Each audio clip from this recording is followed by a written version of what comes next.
नमस्कार मंडळी, स्वागत आहे तुमचं मेजवानी मी माझ्या यूट्यूब चॅनलमध्ये। आजची रेसिपी आहे आपली राजमा बनवणार आहोत आपण। त्यासाठी इथे मी राजमा भिजवून घेतलेला आहे।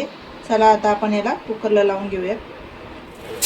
कुकरमध्ये अगोदर पाणी टाकून घेणार आहोत। याच्यात 1 चम्मच मीठ टाकणार आहोत, म्हणजे आपलं मीठ छान लागेल असं राजमाला शिजताना।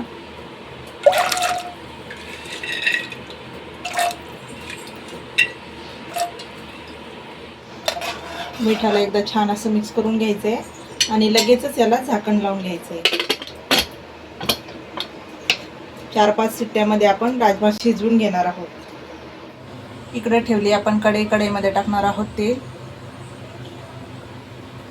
तर कढईमध्ये तेल टाकून घेतलं। याच्यामध्ये खडे मसाले टाकायचे आहे। चक्री फूल, लवंग, मिरे आणि तेजपत्ता हे आपण टाकून घेतलं। लगेचच याच्यामध्ये आपण आता अद्रक आणि लसूणची पेस्ट टाकून घेणार आहोत।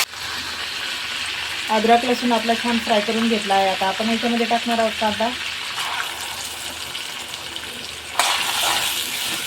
कांदा पण याच्यामध्ये छान असा फ्राय करून घ्यायचा आहे आपल्याला। छान फ्राय झाले। आता त्याच्यामध्ये 2 हिरवी मिरची टाकून घेणार आहोत। लगेचच याच्यामध्ये आपण तयार केलेली टोमॅटोची प्युरी टाकणार आहोत। ती पण याच्यामध्ये छान अशी मिक्स करून घ्यायची आहे।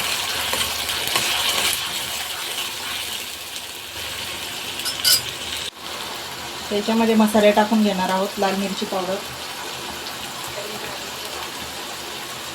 हळद,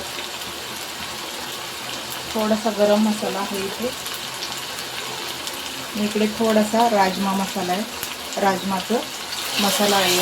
छान मिक्स करून घ्यायचं याला।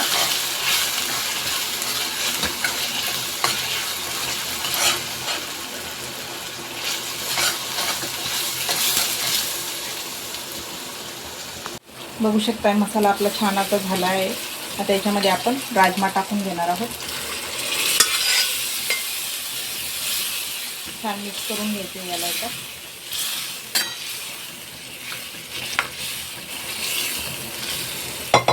त्याच्यामध्ये थोडंसं मीठ टाकून घेणार आहोत, 1 चम्मच।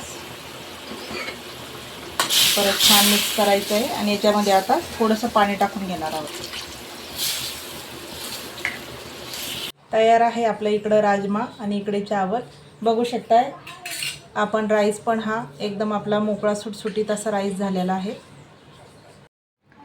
अशा प्रकारे आपला राजमा आणि चावल दोन्ही पण तयार झालेले आहेत। तर व्हिडिओ आवडला असेल तर लाईक करा, शेअर करा आणि राजमा चावल कसं झालं तर नक्कीच कमेंटमध्ये सांगा। चॅनलला सबस्क्राईब करायला विसरू नका।